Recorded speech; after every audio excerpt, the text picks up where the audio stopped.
Assalamualaikum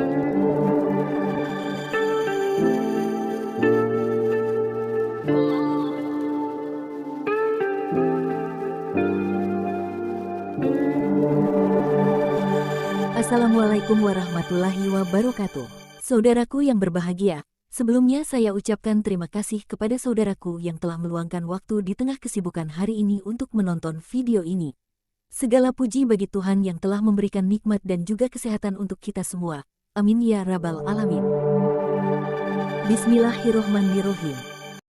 Pada kesempatan kali ini pencari ilmu akan menyampaikan dan menjelaskan tentang kisah Nabi Ibrahim melawan Raja Namrud yang mengaku Tuhan. Simak sampai akhir, jangan di-skip. Terima kasih.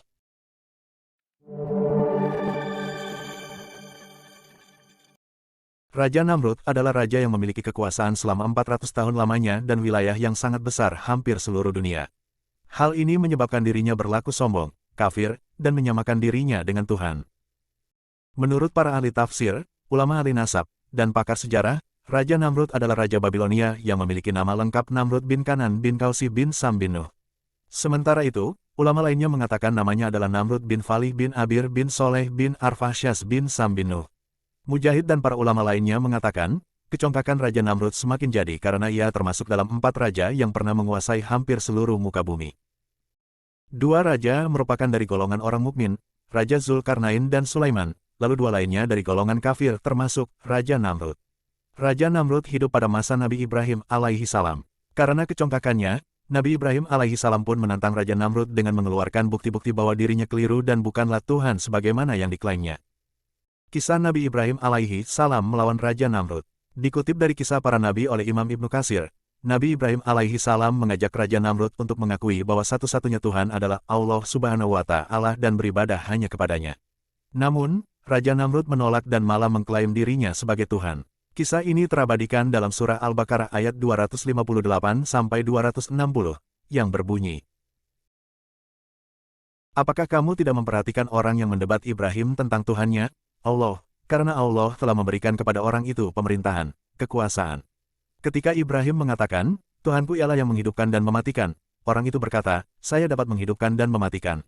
Ibrahim berkata, sesungguhnya Allah menerbitkan matahari dari timur, maka terbitkanlah dia dari barat, lalu terdiamlah orang kafir itu, dan Allah tidak memberi petunjuk kepada orang-orang yang zalim."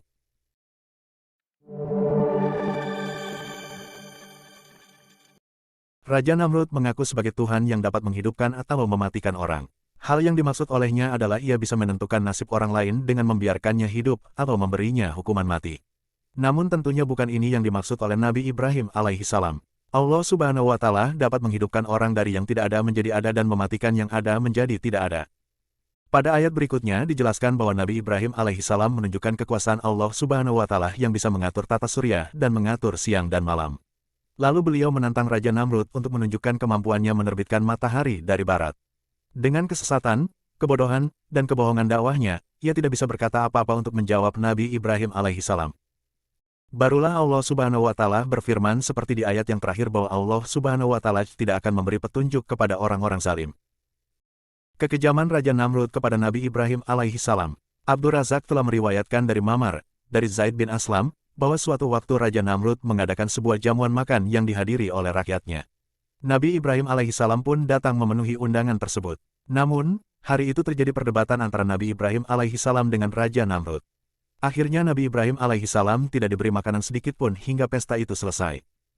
Saat perjalanan pulang, Nabi Ibrahim alaihissalam mengambil pasir lalu ditaruhnya di kedua kantongnya, seraya berkata, kehadiranku akan membuat repot keluargaku. Sesampainya di rumah ia tertidur karena terlalu lelah dan lemas. Saat bangun betapa terkejutnya dirinya sebab menemui Sarah, istrinya sudah memasak. Sarah mengatakan bahwa bahan masakan itu ditemukannya di kantong-kantong suaminya. Padahal seingat Nabi Ibrahim alaihissalam, dirinya hanya membawa pasir di kedua kantongnya. Namun, akhirnya Nabi Ibrahim alaihissalam menyadari bahwa hal tersebut adalah rezeki yang diberikan oleh Allah Subhanahu wa Ta'ala. Laknat Allah Subhanahu wa Ta'ala untuk Raja Namrud.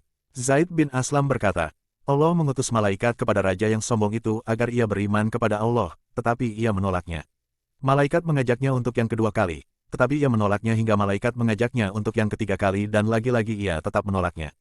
Akhirnya malaikat berkata, kumpulkan bala tentaramu dan aku akan mengumpulkan bala tentaraku. Esoknya, Raja Namrud benar-benar mengumpulkan bala tentaranya dan seluruh pasukan. Namun, yang datang bukanlah tentara perang, melainkan pasukan nyamuk yang sangat banyak. Nyamuk-nyamuk itu lantas menghisap darah bala tentara Raja Namrud dan bahkan mengoyak daging-daging mereka hingga tersisa hanyalah tulang belulang. Salah satu nyamuk datang kepada Raja Namrud yang tidak ikut berperang dan masuk ke hidungnya selama 400 tahun. Selama 400 tahun itu jugalah Raja Namrud selalu memukuli kepalanya dengan tongkat besi agar nyamuk itu keluar. Itulah azab yang dikirim oleh Allah Subhanahu wa Ta'ala untuk Raja Namrud hingga akhirnya binasa karena seekor nyamuk.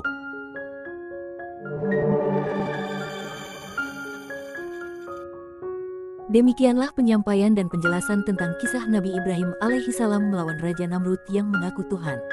Semoga bermanfaat.